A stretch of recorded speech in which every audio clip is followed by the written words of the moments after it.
Good afternoon, everyone, and thank you all for coming. We're here to sign H454, the Education Transformation Bill. This is an important step. I want to thank Reps. Kornheiser, Conlon, and Taylor, as well as Senators Cummings, Beck, and Bongartz for their hard work and perseverance. I also want to thank Speaker Kowinski and Pro Tem Baruth for their engagement and collaboration throughout the session. And a special thanks to their Chiefs of Staff, Connor Kennedy and Ashley Moore, who performed a lot of shuttle diplomacy over the last few weeks. And while the session was long and difficult and uncomfortable for some, we were able to come together and chart a path towards a system that better serves our kids and one that taxpayers can afford. For too long, Vermonters have faced property tax increases year after year, while our student population and test scores have continued to decline. 10 years ago, when I ran for governor, I said, if I gave you a check for $1.6 billion and asked you to educate 86,000 kids, I bet you'd build a system that looked completely different than we have today. Well, today, that check would be $2.3 billion with fewer kids. So we brought forth a plan to the legislature that would change our funding formula and redesign our governance structure to create equity, increase quality, and build a sustainable and affordable system Vermonters can afford. I was encouraged that both the House and Senate agreed it was time to act. And I appreciate those who had the courage to recognize the problem and step up to be part of the solution. And yes, that solution will look drastically different than what we have today. Moving from over 100 school districts to somewhere around 12 will be a big change. The foundation formula that was included funds the amount it costs to educate a student across the state in every district, which is very different than what we do now, but is used in almost every other state across the country. Higher quality standards, increased access to CTE and after-school programs, higher teacher salaries, larger class sizes, and bigger schools will all be different than what we have now, because what we're doing now isn't working. From Act 60 to Act 68 to Act 46, for over 30 years, the state has tried to fix a broken system by tinkering around the edges and worrying more about what the adults want versus what the kids need. The bill that passed creates a blueprint to build one of the best education systems in the nation, focused on students, putting them ahead of all the other drama that has muddied the conversation for years. But sometimes change takes time. I want to remind everyone, this is just the beginning. And the work we need to do over the summer and into next session will be just as difficult and just as important as what we did this spring. And we also need to remember, this isn't a flip of the switch, and nothing we did in this bill will have an immediate effect on property tax rates. This is a 3-year transition. So we'll need to work with local school boards and district leaders to make sure we're spending within our means and with what Vermonters can afford. But again, this is an important day, and I'm happy to be here with a few of the legislators who helped get us to this point. With that, I'll turn it over to Speaker Kowinski. Thank you. I want to start by reiterating that the heart of all of this work is our kids and their future. In January, the House, the Senate, and the Governor all agreed to take on the complex challenge of transforming our public education system to better serve Vermont kids. We entered into this effort with the shared goal of strengthening our public schools while lowering Vermont's tax bills. This legislation is the most significant education transformation we have seen in decades. House Bill 454 sets us on a path to ensure that students in all 14 counties have access to educational opportunities they need and deserve. We are putting Vermont students at the center of this work because their future is our future. Let's be clear, this is just the beginning of a challenging multi-year effort. This legislation doesn't fix everything overnight, but it does something Vermonters have asked us to do. Stop patching the system and start rebuilding it together. It will take the Agency of Education a tremendous amount of work to implement this transformation, and it will take time and collaboration with educators, with students, with families and communities across the state. Lasting change will only come through continued partnership, open dialogue, and a shared vision for a better public education future.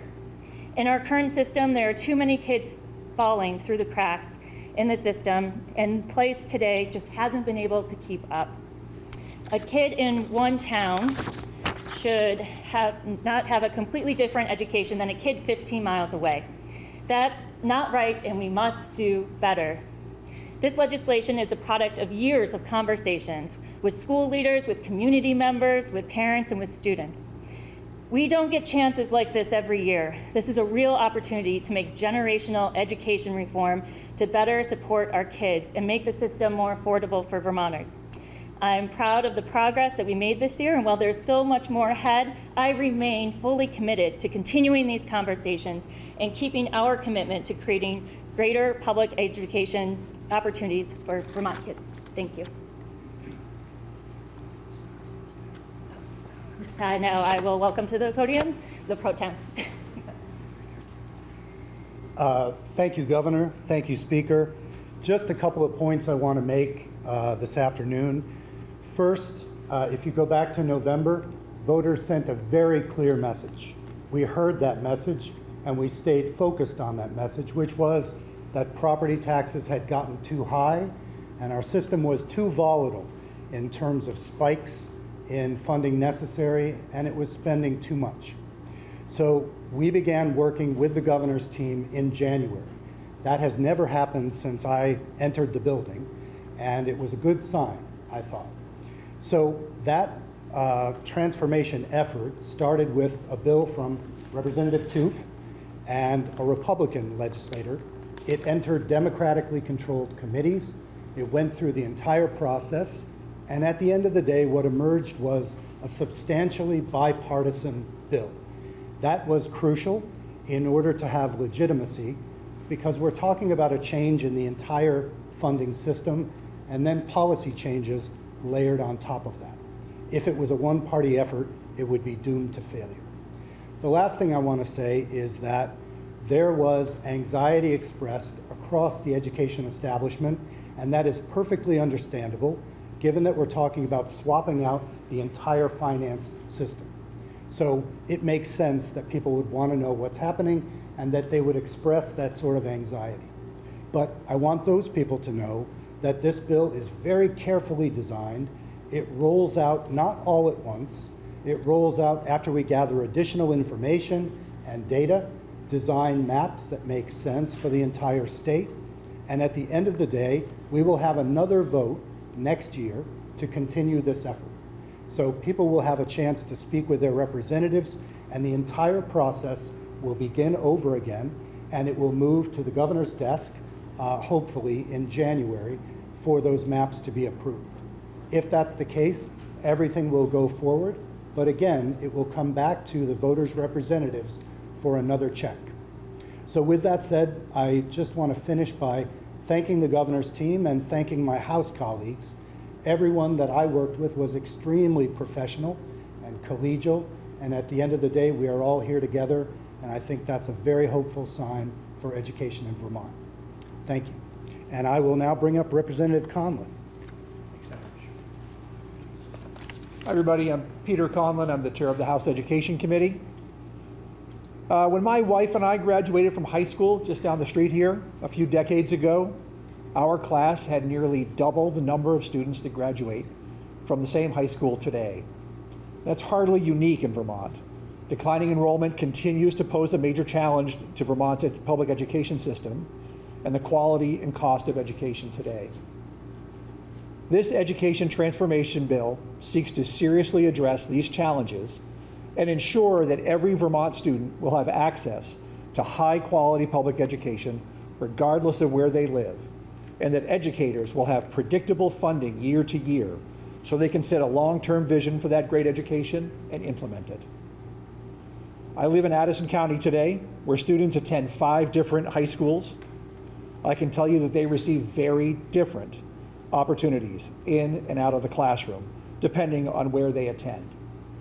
Students can live in adjacent towns and have very different experiences.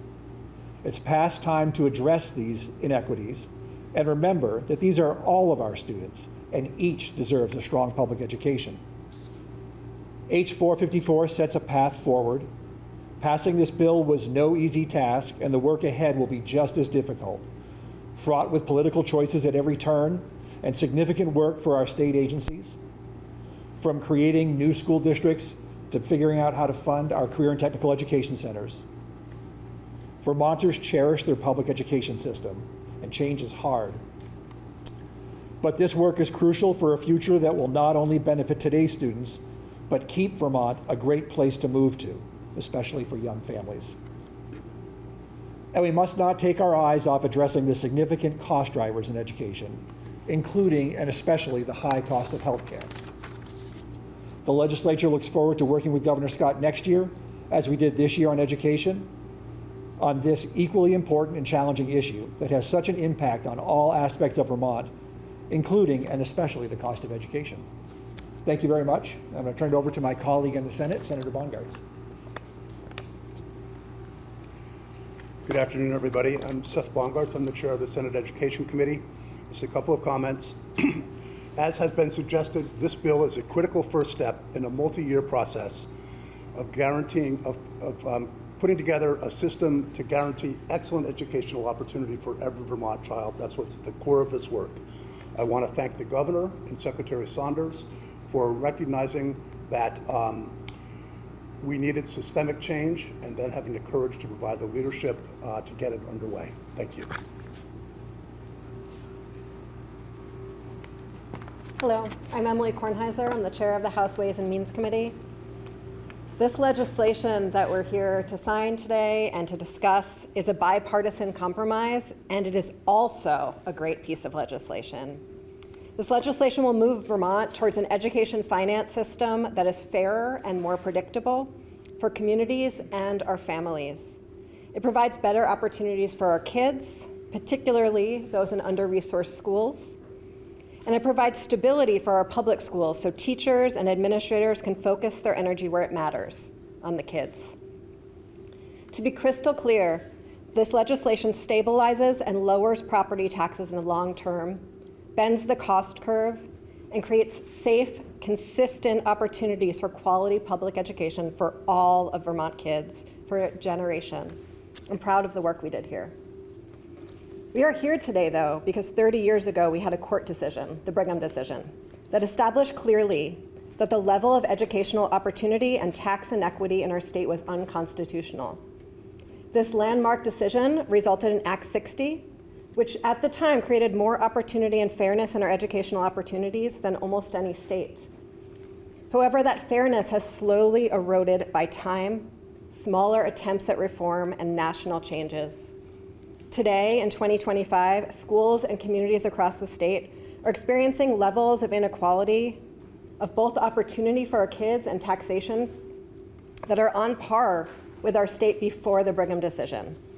This is unacceptable for all of us, and that's why we're here today. We can't manage this work in bits and pieces. We have tried to do that before. And tax policy changes alone would not create the necessary opportunities that we need for our kids. This legislation rips off the duct tape and baling twine that have held our education and property tax system together over the last decades. And it builds a careful net to sustain our kids and communities into the future. We need that hope, and we need that careful vision for the future, because change is inevitable. Instability in the wider world is increasingly likely, and the details matter. We don't want to just fix problems. We want to set a direction forward for our kids and for our communities. I'm here today because this legislation strengthens the tax base and improves the experiences of folks who pay property taxes in Vermont, making it more transparent, increasing fairness, lowering bills, and removing cliffs. This legislation enables our taxes to align with our policy work and to have the very important decisions about our public schools and our kids to be based on opportunity, practicality, and best practice, not scarcity and not politics. The challenges we are facing today in our public school systems will require all of us coming together to rethink how our communities support our schools and how good policy can be implemented consistently throughout the state, rather than in spite of the state. This work that we're starting together today sets us on a path to make that happen together. I am going to turn it over to Senator Cummings. Good afternoon. I'm Ann Cummings. I chair the Senate Finance Committee, and I have the pleasure of raising your property taxes every year. The last time I came to a bill signing was about a decade ago, and that was for Act 46. At that time, I chaired the Education Committee, and I was sent there precisely to fix the problem. We thought we'd fix the problem. We knew then that our present system of declining enrollment and increasingly smaller schools was not financially sustainable. We knew then that children were suffering from inequality in educational opportunity, because even though a penny on the tax rate raised the same amount of money in every town, poorer financial towns could not afford that extra penny as easily as more affluent towns. And so we passed Act 46, and we thought we'd solve the problem. And then there was a change in administration, there was a change in the leadership at the Department of Education, there was a change in legislators, and then there was COVID and the influx of federal money which floated us through for a few years. That's gone, and we are here, and nothing has changed. We still have a financially unsustainable system. We still have inequality in educational opportunities for many of our children. This bill is a bipartisan effort. It is a first step to move us forward so that every child has equal opportunity to the education they need and deserve.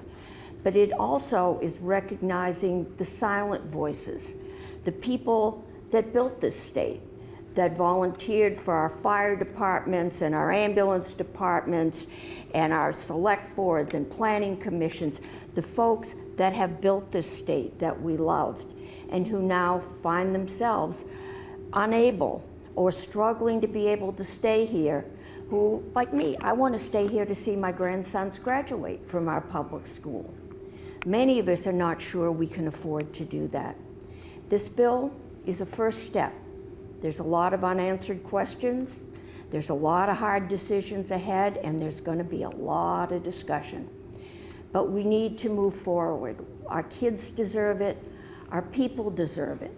And I'm really grateful to have had the opportunity to work with all of my colleagues. I've never seen so much bipartisanship as I've seen this year. And I thank the governor, the members of the House, and the members of the Senate who have worked on this bill. Thank you. And I will turn it over to Senator Beck. Thank you, Senator Cummings. I'm Scott Beck. I'm on the Senate Finance Committee and also was a conferee on the House Bill 454 conference. And I'm happy to be here. I'm excited that the governor is going to get to sign this bill. This is a significant bill. It has a long ways to go. I kind of think of it as a ball of sorts. It's been inflated and it's moving in a direction, but I think there's so much work to do that I can't even see the finish line. I'm excited to work with my colleagues that are also excited about reforming Vermont education and making sure that that reform includes all areas of the state, rural, those that operate small schools, those that operate larger schools, those that use supervisory unions and those that use supervisory districts, those that operate and those that public tuition. And I think as long as this remains a reform bill focused on improving the lives of all kids in all areas of the state, then I think we'll make a lot of progress here and we'll continue to improve the lives of all Vermont kids. And I hope those same people that are focused on reform will also be the voices to push back on the organizations and associations and individuals and lobbyists that are using a reform bill as an attack vehicle on other areas of the state and kids in other areas of the state. And I hope that the voices that push back against that group will be much louder, and they will be joined by the people that are actually committed to reforming education in Vermont for the betterment of all children. Thank you.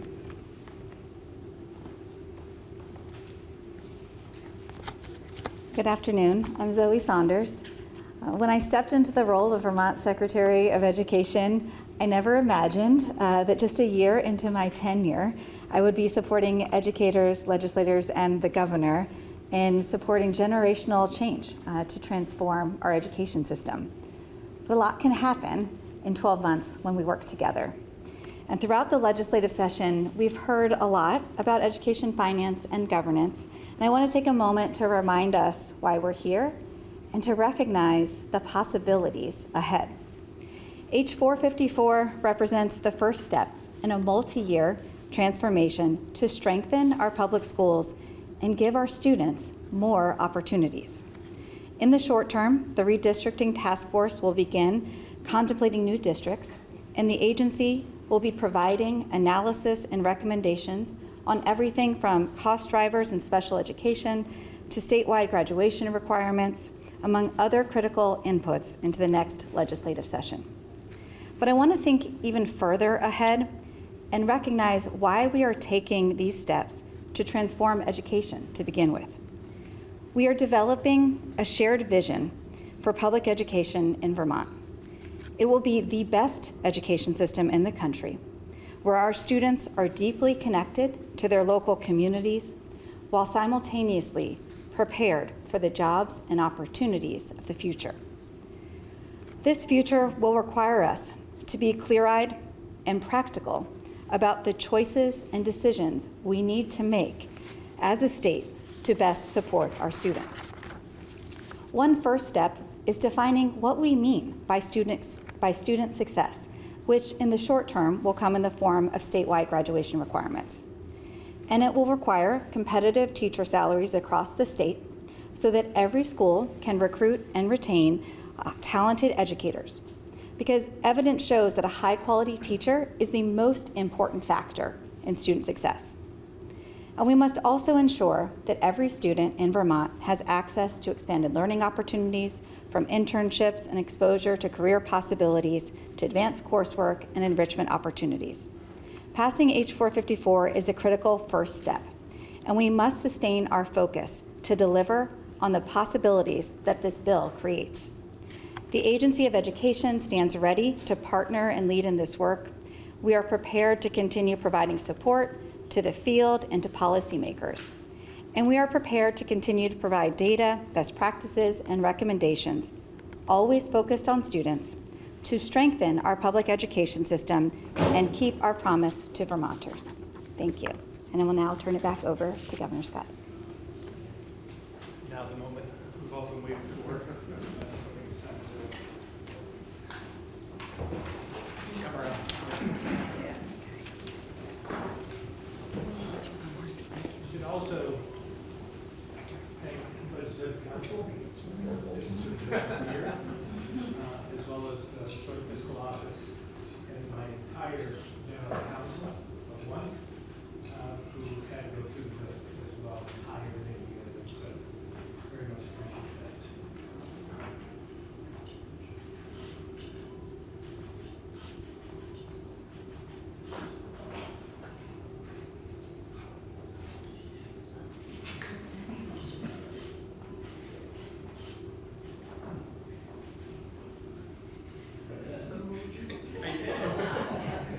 That'll work. They're 9 years old.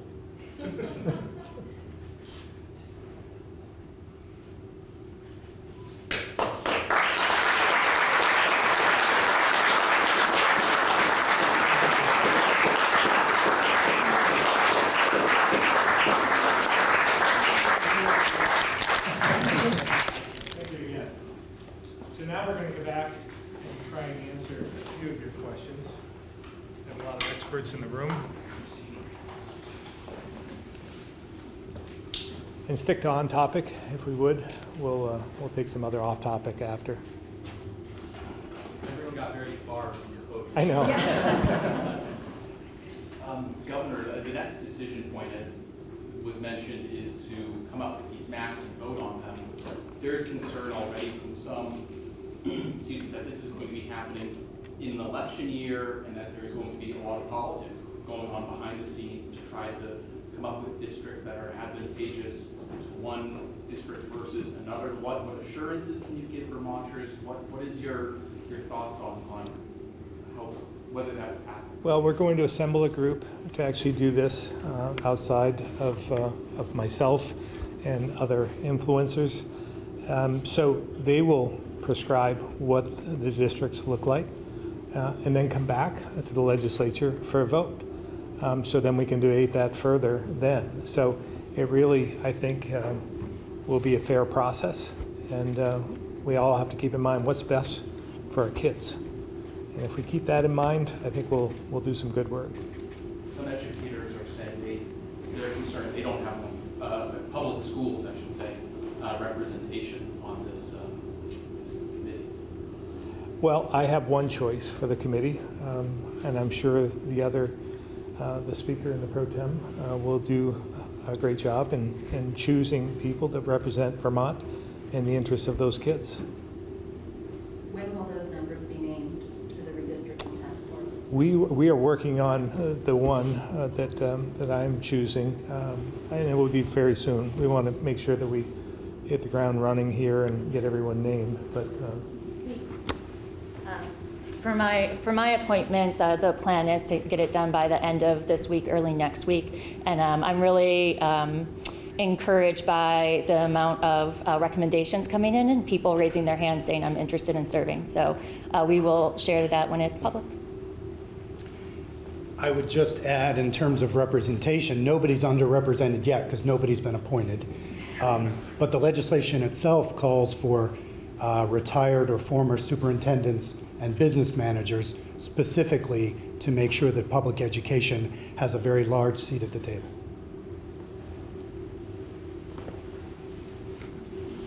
Governor, can you also just address sort of with the practicality of what this means? Maybe larger class sizes, maybe less one-on-one time with teachers, maybe longer bus rides. I mean, as everybody's mentioned, this is a really big change. Can you just maybe speak to Vermont families as to practically what this means for them and their kids? well, first of all, obviously, this isn't the choice we wanted to make. We'd rather have our demographics reversed. We'd rather be living back 30 years in terms of the number of kids we have in our schools. Representative Conlon, who talked about Montpelier, I could have the same story about Spalding as well. And when we look around in this area alone, you think about the number of high schools within a 10-mile radius of here, whether it's Harwood, whether it's Northfield, whether it's Spalding, whether it's U32, whether it's Northfield, or I guess I mentioned that, Williamstown. We all are striving for the same thing, but from a practical standpoint, we can't have that. And we have more money that is being absorbed by the infrastructure than we do having going towards the kids. So it's an area that we have to contemplate. We have to make some changes. And again, elementary schools, we've heard the conversations about Doty and Rumney are right next door to us, within 5 miles of each other, both too small in some respects, the number of students. So we have to rectify that. And so that's the path we're on at this point. We want the class sizes that are in the bill are smaller for the lower grades and higher as we go up into the high school. They're still low by standards across the country, but larger in some respects than some of the classroom sizes that we have today. So I think it'll be equitable, and we'll have to see our way through this and make sure that there's parity and taking care of our kids. What would your message be to the 20-odd cities and towns such as Slate Valley, Lamoille South, and some of those districts that were more concerned conservative spending over time that are really concerned that this is actually going to backfire on their community? Yeah, again, I can, maybe somebody else can clear it up further, but I don't want us to get too concerned on the rates at this point, because it's a different funding formula. The rates aren't going to mean as much as they do today, so that could change. The overall spending might be lower. The rate might go up in some of these areas, but the overall spending may be reduced. It should be reduced in most all districts. So again, we have to work our way through that, and there'll be plenty of transition time for us to contemplate that. As everyone knows, many educational leaders, especially people who work in schools and will be most directly impacted by this legislation, urge their legislators to vote no on this bill. I'm curious why you think you weren't able to get the buy-in of the public education community. Anybody else want to answer that? I'll take a shot at it. This is, as the governor said, a transformational effort. And I think if you look at any industry, business, sector, and you tell them you're going to transform the way they make their money or spend their money, they are not interested in transformation. They like what's going on usually. I will say of our education establishment, they did come to the table, they did participate to a certain extent, but I think the level of ambiguity about where rates would ultimately rest, spending would ultimately rest, was just a little too much for them, and so they started opting for the status quo toward the end of the process. So as I said earlier, this is a bill that's designed to, even though it goes into effect in 3 or 4 years, we have a lot of work to do next year with input from not only AOE, but from the people you're talking about, from those districts that will be affected. So my hope is that as they see the reality of the bill, the free-floating anxiety will lessen and we'll have stronger buy-in. Curious if you think it had anything to do with the intense focus on independent schools in the conference committee, because that was something that some educational leaders referenced and why they felt they kind of had lost trust in the process. So I'm just curious if anyone thinks that played a role in why we lost some of the public school support. I would first offer that if we keep things in perspective and we think about the 80,000 kids that we have, the independent schools at this point, I think it's 3,000 to 4,000, and they're essential to Vermont. They've been long-standing institutions that are very important to their regions as well as to the state. So the independent schools took a bit of a hit in this legislation as well. It's not everything they wanted. It's not anything they asked for. They would have preferred to continue the way they were going.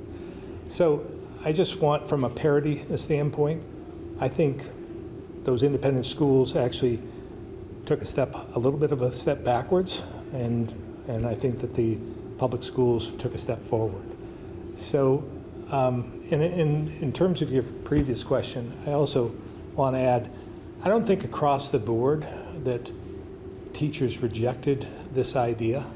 I know there are some teachers, there might even be one in this room, that was a proponent of change because they've seen what's happened over the last 3 or 4 decades if they've been teaching that long, and they know that change was essential for our kids.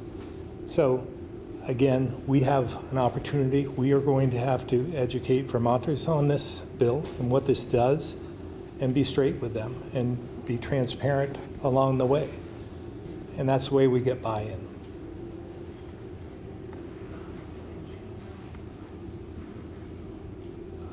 Governor, it was Senator Cummings who brought up the story of Act 46 10 years ago, looking back on it now. I'm wondering if you or someone else could talk a little bit more about those safety nets in place in this bill to ensure we don't look back on this one 10 years from now and again realize some mistakes. I will let one of the experts talk about that if they want to step up.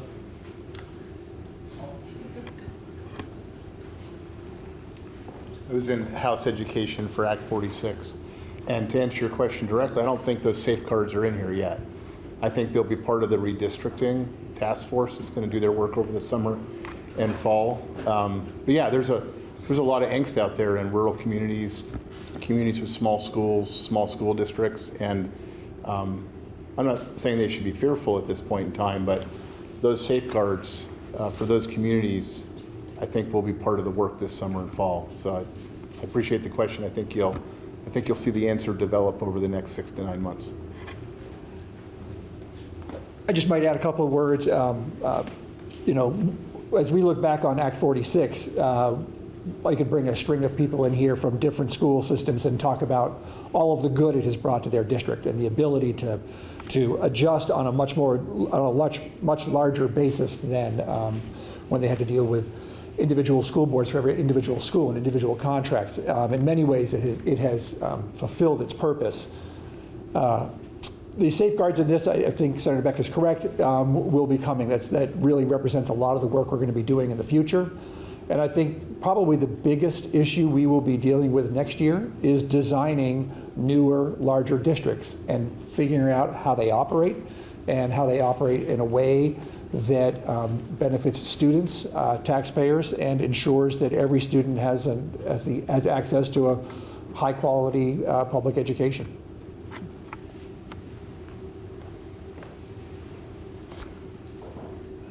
Okay, well, thank you all very much.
Not successful. In the next couple of weeks. Okay. My sports team was asking me that. They asked me to ask the same question, see if you were going to be in it this year. Oh, maybe I should have asked that. We'll see. Oh. Yeah, one race at a time. That's what they say. One flood at a time. Yeah, seriously. Coming up on that again. I've missed the last two Governor's Cups because of flood. Yeah, right. Yep. Okay, yeah. You know, it's funny. I mean, Senator Welch, I think, was going to be Or today. today, but actually got canceled because of Washington stuff. So. Weather in Washington. Political weather in Washington. Yeah, political stories. Yeah. Huge one. Okay, very good. I guess first off, while this was all happening, the Senate approved President Trump's big beautiful bill. I'm just wondering if you and your team have been looking more at potentially what, and it's supposed to go through the House soon, obviously, what impacts that could have on Vermont. Yeah, we still have to unpack what's in there, and it still has one more step to go. I'm envisioning that will happen fairly soon. So I'm still concerned about Medicaid in particular, and maybe other provisions of the bill that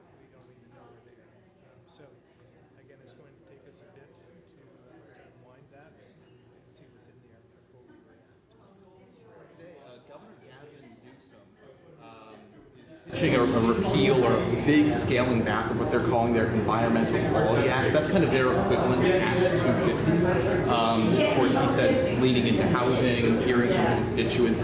I'm wondering, given that Vermont takes a lot of its lead from states like California, what effect do you think that may or may not have here on Act 250 here? Well, I've been saying for a number of years that we need revisions to 250, and they did do some in the last biennium, but we need to make some of those permanent or extend some of those revisions. So again, I don't think that will have much of an effect on what we do here in Vermont, but at the same time, we need regulatory reform. We'll be focusing on that in the next session. There's, of course, we're redrawing these Act 250 maps right now, Tier 1A, 1B, et cetera. How involved is your team in that work, or are you sort of going to be pushing straight for let's extend the exemptions and sort of not circumvent, but not really engage with that process? No, we'll engage with whatever process they have. We just want them to have a process. Some of the wetlands designation that didn't make it through this year should have. That is preventing right here nearby in Barrie the reduction in their huge housing bill proposal that they were putting forth. So reduction of about 25%, I believe. So that will be extremely helpful. It won't hurt anything.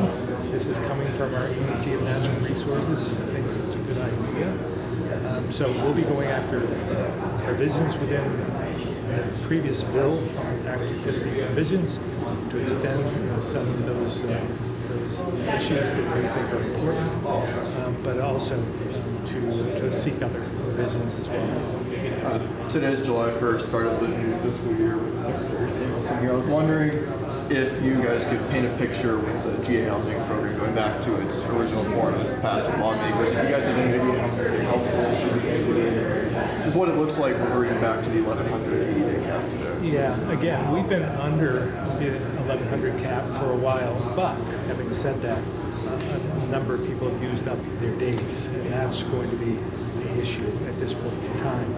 So I'll let Secretary Samuelson answer more of that. But this isn't going to be easy, but it's essential. And when you look at particularly the bill that is just appearing to pass in Washington, some of the issues that we'll be facing in the GA program may pale in comparison to what we're facing in the future. So we are going to have to look for every opportunity to utilize the limited resources we have to make sure that we take care of the most vulnerable, whoever they may be. And we don't know what effect this bill in Washington will have on even more impacted individuals across the state that are vulnerable. Secretary Samuelson, do you want to add anything? I think as the governor said, I'm quite a bit shorter than the moment. As the governor said, this is one of those moments where it's not going to be easy, but it is essential for us to move forward. And as you mentioned, it's also moving back to the program for what it was intended to do, to be an emergency housing program.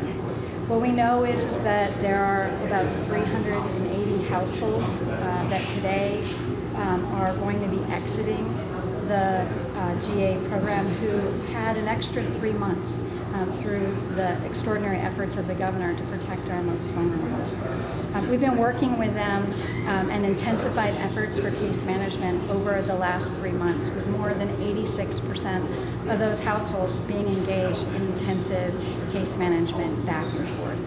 Those case managers that have been working with them will continue to work with them even after they exit the program. We know from experience that it isn't a one-to-one ratio, that not everyone who is exiting today doesn't have an option and will be unhoused. In fact, the vast majority of them will be housed.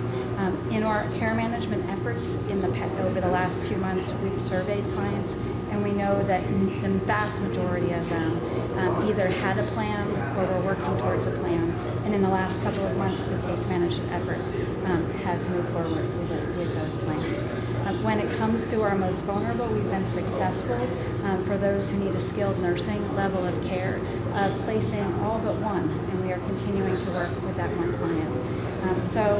While this won't be easy, it is necessary, and we've taken extraordinary efforts to make sure that this will go as smooth as possible.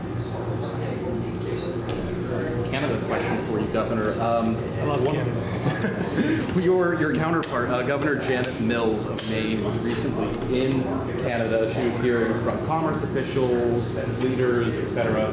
And one of the concerns that they raised to her wasn't just sort of the rhetoric of the 51st state stuff, but they were talking about fundamental safety issues, talking about LGBTQ rights, also like if their spouse has dual citizenship. They were really concerned about would they be able to come back into Canada. I'm wondering, you were recently in Boston. I mean, did you hear similar concerns? We heard a whole range of concerns. One, the feelings of hurt. They're offended by some of the rhetoric about Canada. But there was other concerns about even if you're a legal resident of Canada, whether you'd be able to get back if you came in. So I think we're going to have to let this play out. We're going to do whatever we can to remind them that we're still friends, that we will work together. We'll welcome them back anytime if they want, and we'll protect them while they're here. So it's just going to take some time to mend that fence. Burlington's mayor and treasurer Mike Pichek recently took a trip to Canada, sort of trying to build that bridge, mend the relationship. Is that something you'd consider? Oh, we're planning to go up there. I mean, the governors, we talked about that. We're going to look at a letter instead of having them come to Boston again. So, yeah, we'll continue to try to engage with them and remind them that we're neighbors, friends, family. It's just going to take a little bit of time. I'm all good. I just last question.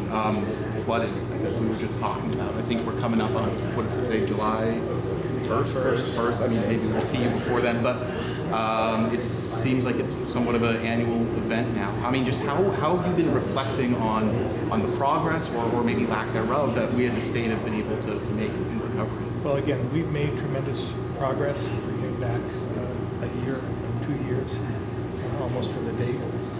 But we'll be having a press briefing on this next week and talk about where we're at and where we have to go and the many challenges that are ahead of us. So, again, our hope is that we don't have a three-peat of what we've experienced over the last 2 years, but we'll be prepared. So, thank you. Appreciate it. Three-peat. Zoe wants a quick picture and then. That's a very hard pen, and I would love to get a picture with this